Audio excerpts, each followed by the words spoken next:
যে জায়গা থেকে দেখা যাচ্ছে যে এই ঘটনা ঘটেছে এবং সিসিটিভি ফুটেজে তাকে স্পষ্ট দেখা গিয়েছে, কিন্তু তাদের তরফ থেকে, জিয়াউল শেখদের তরফ থেকে চেষ্টা করা হয়েছিল যাতে এই ফুটেজ না পাওয়া যায়। সেই কারণেই তারা ক্যামেরার যে লাইন বা সংযোগকারী যে লাইন, সেই লাইনটি বিচ্ছিন্ন করার চেষ্টা করা হয়েছিল। পরবর্তী সময় যেরকমটা আমাদের প্রতিনিধি পিঙ্কি বললেন, যে পরবর্তী সময় পুলিশ আবার সেই তার জুড়ে নিয়ে তারপর সেই সিসিটিভি ফুটেজ তারা বার করেছে সেখান থেকে, এবং সেখান থেকেই আইডেন্টিফাই করা গিয়েছে, শনাক্ত করা গিয়েছে জিয়াউল শেখকে। সে নিজে স্বীকার করেছে যে এই ঘটনায়, অর্থাৎ বাবা ছেলে খুনের ঘটনায় সে জড়িত, খুনে তার ভূমিকা রয়েছে। নিজে সে কথা স্বীকার করেছে এবং সে কথা আমরা বলছি না, সে কথা জানিয়েছেন পুলিশ সুপার নিজে, যখন তিনি পরিচয় দিচ্ছেন এই জিয়াউল শেখকে কোথা থেকে গ্রেফতার করা হয়েছে, কিভাবে সে জড়িত এই খুনের ঘটনায়। সেই সময় পুলিশ সুপার নিজে বলেছেন যে সে এই খুনের ঘটনা স্বীকার করেছে, অভিযুক্ত হিসেবে নিজের ভূমিকা স্বীকার করেছে সে। এবং সেই জায়গা থেকে একটা বিষয় বারবার উঠে আসছে, নেতাজি ইন্ডোরে যেখানে মমতা বন্দ্যোপাধ্যায় রাজ্যের অভিভাবক হিসেবে, প্রশাসনিক প্রধান হিসেবে তিনি সমস্ত দায় ঝেড়ে ফেলার চেষ্টা করেছিলেন, যেখানে এই মুর্শিদাবাদের হিংসার ঘটনার পেছনে বারবার উঠে এসেছে প্রশাসন কি করছিল এই প্রশ্ন, প্রশাসনের ভূমিকা।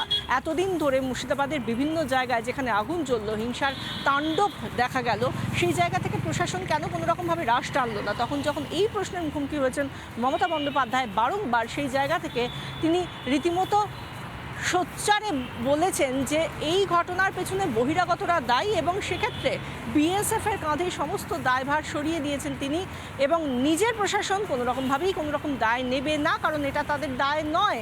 কথাই বলেছিলেন মুখ্যমন্ত্রী মমতা বন্দ্যোপাধ্যায়। বহিরাগত তত্ত্ব হিসেবে কি বলেছিলেন শুনুন। তাদের প্ল্যানিংটা কি?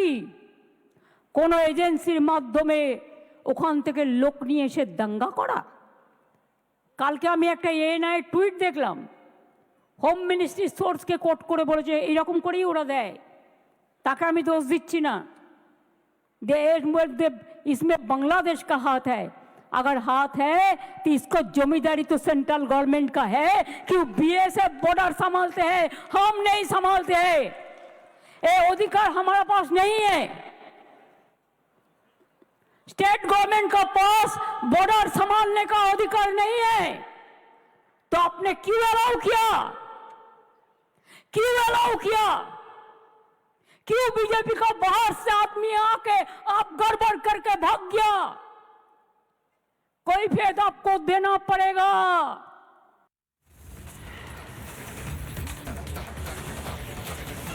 মমতা বন্দ্যোপাধ্যায় বলছেন সব বহিরাগতরা এসে নাকি আক্রমণ করেছে, তাণ্ডব চালিয়েছে। সেই জায়গা থেকে এই মুর্শিদাবাদের বাসিন্দা জিয়াউল হক, সে তো বাংলাদেশীয় নয়, বহিরাগতও নয়, বহুদিন ধরে মুর্শিদাবাদেরই বাসিন্দা, স্থায়ী বাসিন্দা। এই জায়গা থেকে তার মিথ্যাচার আবার প্রমাণিত। মমতা বন্দ্যোপাধ্যায় যা বলছেন তা নিয়ে কি বলছেন বিজেপি রাজ্য সভাপতি সুকান্ত মজুমদার, শুনুন। শামশেরগঞ্জে যারা আক্রমণের শিকার হয়েছে তাদেরকে জিজ্ঞেস করে, তারা বলে দেবে কারা ছিল, আশেপাশের গ্রামের লোক ছিল। একজন শিক্ষকের কোচিং সেন্টারে পড়া ছাত্ররা এসে শিক্ষকের বাড়িতে হামলা করেছে। শিক্ষক বলছে আমার ছাত্র, আমি তাদেরকে চিনি। মুখ্যমন্ত্রী শাক দিয়ে কতদিন মাছ ডাকবে? এই ব্যক্তি যদি বিদ্রোহ করেছে তো বাংলাদেশ থেকে আসা কোনো ব্যক্তি নয়। জিয়াউল না কি নাম বলবেন? জিয়াউল শেখ। মাননীয় মুখ্যমন্ত্রীর কাছে আমার প্রশ্ন, যে জিয়াউল শেখ কি আরএসএস করতো না বিজেপি করতো? মাননীয় মুখ্যমন্ত্রী জবাব দিন। মাননীয় মুখ্যমন্ত্রী এক কথা বলছে আর তার আন্ডারে পুলিশের এক কথা বলছে, কোনটা ঠিক? তাহলে কাকে সত্যবাদী? পুলিশ গ্রেফতার করেছে। হ্যাঁ, পুলিশ গ্রেফতার করেছে মানে পুলিশ বলছে যে এই লোকটা দায়ী, পুলিশের কাছে তথ্য প্রমাণ আছে। তাহলে মাননীয় মুখ্যমন্ত্রী সত্যি কথা বলছেন না তার আন্ডারে কাজ করাটা পুলিশ সত্যি কথা বলছেন? সেটা তাকে ঠিক করে বলুন মাননীয় মুখ্যমন্ত্রী। নানা ধরনের কন্টেন্ট দেখার জন্য লাইক করুন, শেয়ার করুন আমাদের ফেসবুক পেজ, সাবস্ক্রাইব করুন আমাদের ইউটিউব চ্যানেল। পাশাপাশি অন্যান্য ব্রেকিং নিউজের জন্য অবশ্যই চোখ রাখুন রিপাবলিক বাংলায়।